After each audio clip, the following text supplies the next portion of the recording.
Hello, everybody, and welcome back to Deserts of Plenty. My name is Ralph. Deserts of Plenty is a podcast about, hey, I keep thinking about what this thing actually is. And it started out with just how kind of crazy I find the world, which is not a good thing.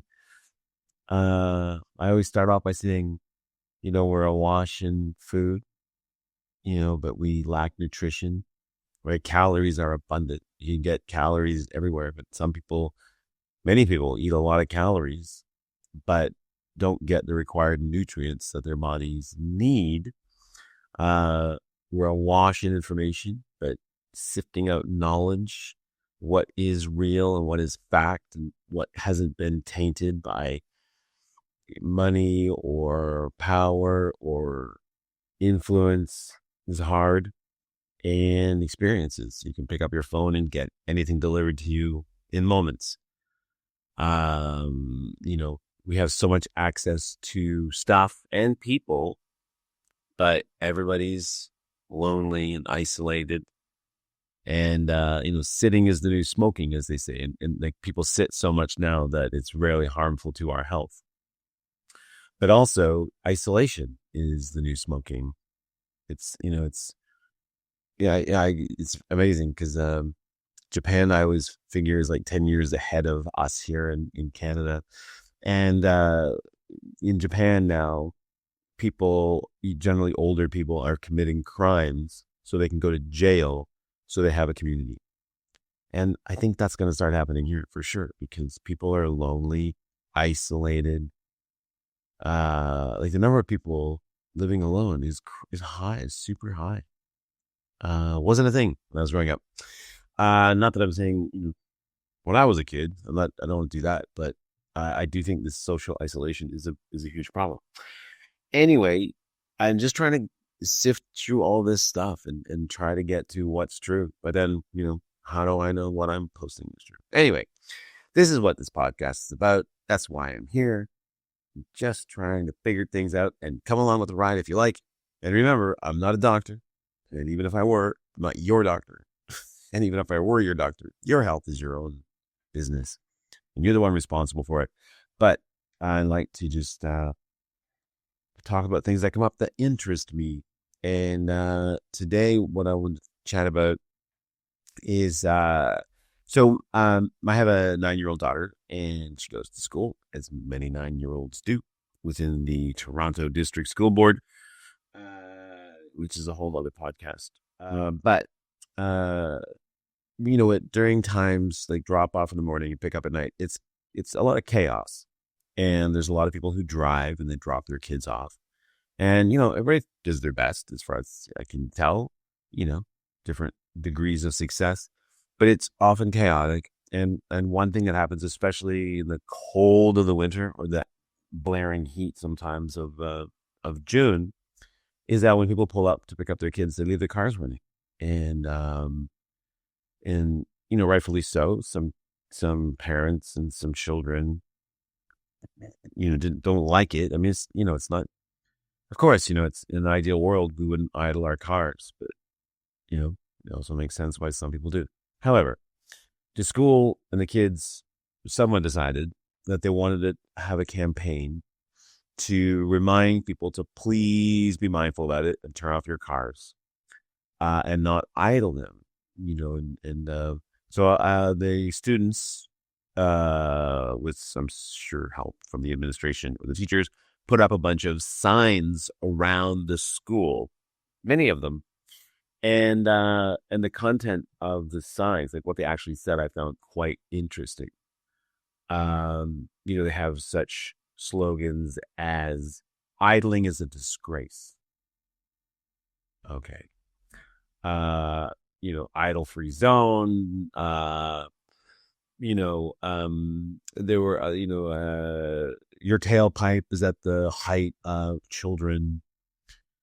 So the tone in general of many of these signs, if not the majority of them, were very admonishing, right? Like, especially that one's one that sticks with me. Idling is a disgrace. And I read that, And I luckily I don't drive. I'm fortunate enough that I live close enough to the school that I can walk my daughter and pick her up without driving. But I read that and I was like, okay, if I'm a motorist, would a sign like that make me less likely or more likely to idle my car? Like, is that the kind of sentiment that's going to make me think, oh, I see. I'm without thinking about something, without thinking about it, perhaps I'm doing something that's inconveniencing people or that is causing them some distress. If I see a sign that says idling is a disgrace, is that really going to motivate me to be less likely to run my car? Or is that just going to make me get angry or upset and get my back up? And I think it's the latter. I think, my mother had this expression: you catch more flies with honey than you do with vinegar. And I thought about that in the broader context of should I say culture wars? Maybe I should, or maybe I shouldn't. I don't know. But the way, like, today everybody's driving up, right? And I'm sure I'm not saying anything that's new to anybody.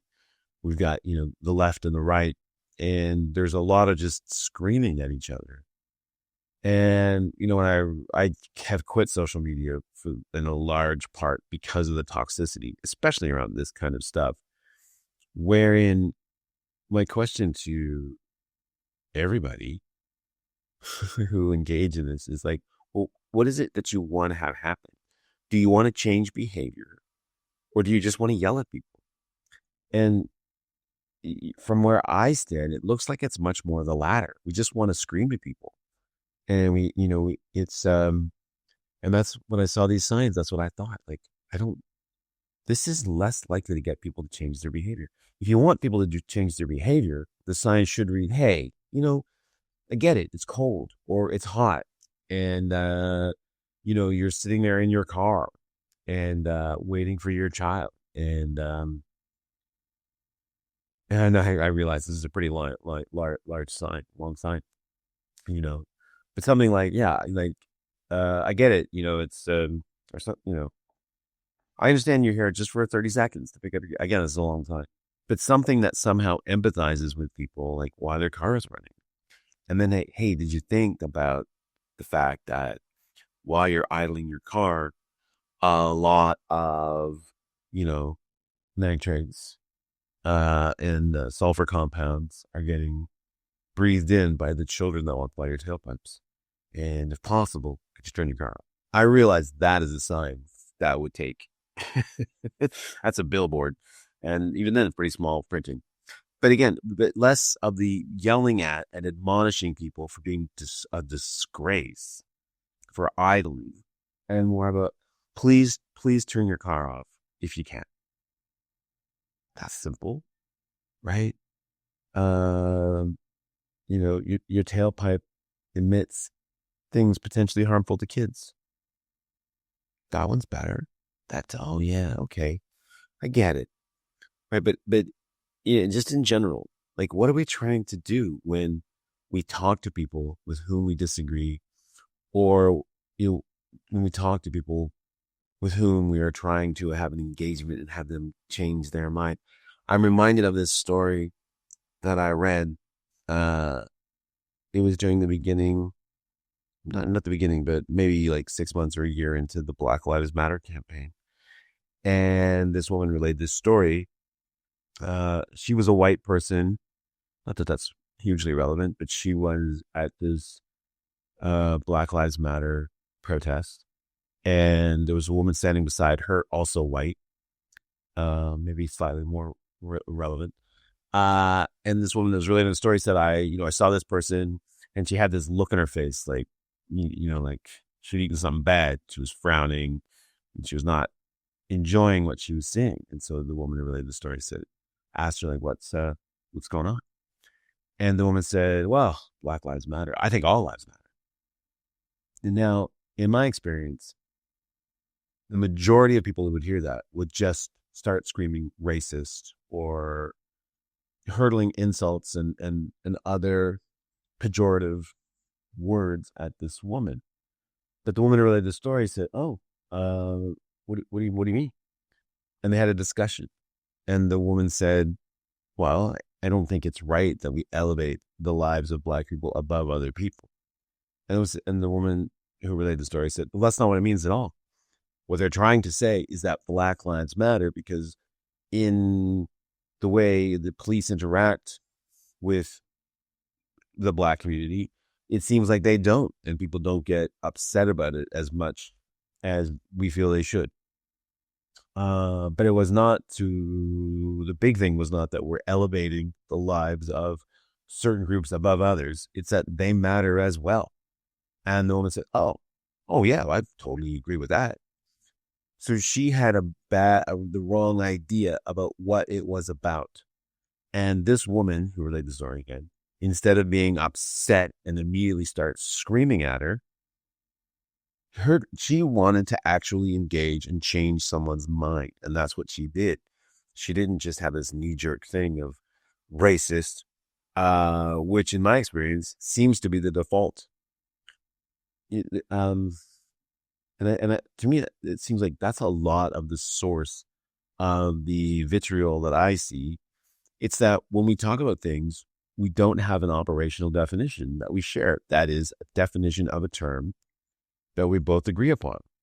Because whether you ask someone if they're a feminist, that means a lot of things. That means different things to different people. What is racism? Are we talking about systemic racism, or we just talk about treating people because of the differences in physical traits like the color of skin? What are we talking about? And I'm not proposing one definition, but what I'm suggesting is if you have a conversation with somebody about whether or not people can be racist against white people, well, we have to first, what do we mean by when we say racist? That's important. So is the word feminist or political correctness or cancel culture, or what do we mean when we say these things? Because in my experience, what I see is people have an idea in their head of what they think it means or what it means to them, but it may not necessarily be what the person they're talking to is. It may not be that the person they are talking to or engaging has a similar or the same definition. And that seems to be a lot of the problems that people are having with each other when they communicate. And I just go back to the sign, like idling is a disgrace. And is that really going to motivate someone to change their attitude? Or are they going to look at that and go like, how dare you call me that? You know what? I'll leave my car running just a few seconds longer, in that passive aggressive way that people like to be because we're self-righteous or whatever. Anyway, can do a podcast on self-righteousness, which I think might be one of the most ugliest traits there is. Anyway, that's my thing for today. Thanks, everybody. Felt good to get that off my chest. That's the thing about talking about stuff. You talk about it, makes you feel better about it. You work through it and get it off your chest. All right. Thanks, everybody. Have a great week, and I'll see you back here next time for more Deserts of Plenty.